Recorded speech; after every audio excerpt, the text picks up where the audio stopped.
Hello friends, welcome to honey JS classes.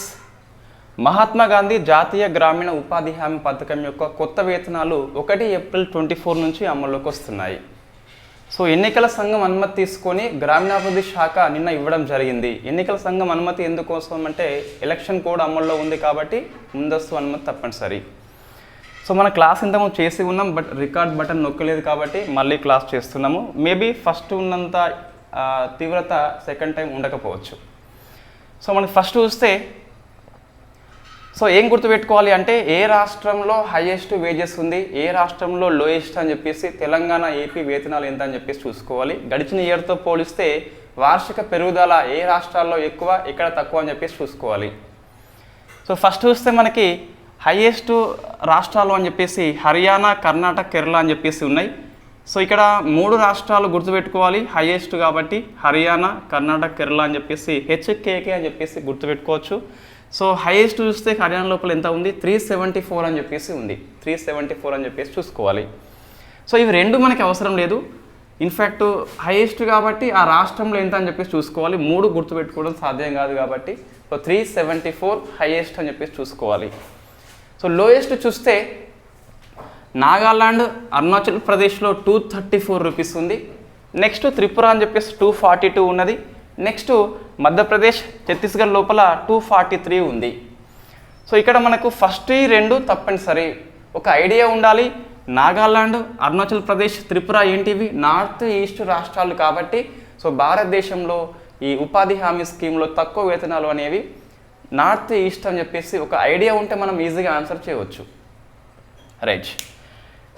Telangana, AP చూస్తే 300 rupees ఇవ్వడం జరిగింది. లాస్ట్ ఇయర్ మనకి 272 రూపీస్ అనుకుంటా.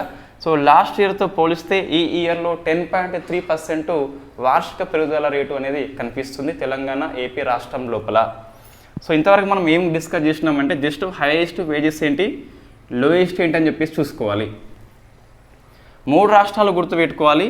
గణాంకాల దృష్ట్యా చూస్తే హైయెస్ట్ ఎంత అని చెప్పేసి చూస్తే 374 రూపీస్, లోయెస్ట్ చూస్తే 234 రూపీస్ ఉంది. ఇవి 2 గుర్తుపెట్టుకోవాలి కంపల్సరీ. మరి ఓవరాల్గా ఇండియాలో యావరేజ్ ఎంత వస్తుందంటే 285.47 వస్తుంది. లాస్ట్ ఇయర్తో పోలిస్తే వార్షిక పెరుగుదల రేటు మనకి 7 అని చెప్పేసి చూసుకోవాలి. సో మనకి very famous committee Anoop Satpathy committee అని చెప్పేసి ఉంది. ఇది ఈ ఉపాధి హామీ స్కీమ్లో వేజెస్ మీద గవర్నమెంట్ ఆఫ్ ఇండియా నియామకం చేసింది. దాని ప్రకారం చూస్తే సో వేతనాలు ఎంత ఉండాలి అంటే 375 రూపీస్ ఉండాలి. 374 ఉంది కాబట్టి సో మన కమిటీ యొక్క సిఫార్సులు దాదాపుగా అమలు చేసినట్టుగా గవర్నమెంట్ ఆఫ్ ఇండియా పేర్కొన్నది. బట్ మనకి ఒక రాష్ట్రంలో ఇచ్చినంత మాత్రాన అమలు చేసినట్టు కాదు. రాష్ట్రం టు రాష్ట్రం మనకి వ్యత్యాసం చాలా ఎక్కువ ఉందని చెప్పేసి చెప్పొచ్చు. 234 లోయెస్ట్ ఉంటే 374 హైయెస్ట్ ఉన్నది. సో మనకి ఈ ఉపాధి హామీ స్కీమ్లో వేతనాలు సమానంగా ఉండవు. రైట్. నెక్స్ట్ చూస్తే మనకు లాస్ట్ ఇయర్తో కంపేర్ చేస్తే వార్షిక పెరుగుదల రేటు అని చెప్పేసి ఏ రాష్ట్రంలో ఎక్కువ పెరిగింది, ఎక్కడ తగ్గిందని చెప్పేసి చూసుకుంటే తగ్గదు, బట్ తక్కువ పెరుగుతుంది. గోవా ఫస్ట్ ఉన్నది 10.56 పెరిగింది. సెకండ్ కర్ణాటక 10.4 పెరిగింది. థర్డ్ వచ్చేసి తెలంగాణ ప్లస్ ఏపీ అని చెప్పేసి 10.3% పెరిగింది.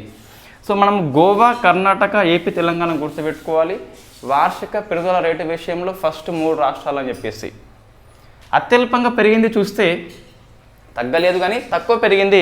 సో ఉత్తరప్రదేశ్, ఉత్తరాఖండ్లో 3% ఉంటే లక్షద్వీప్, యూటీలో 3.6 ఉంది, కేరళలో 3.9 అని చెప్పేసి ఉంది.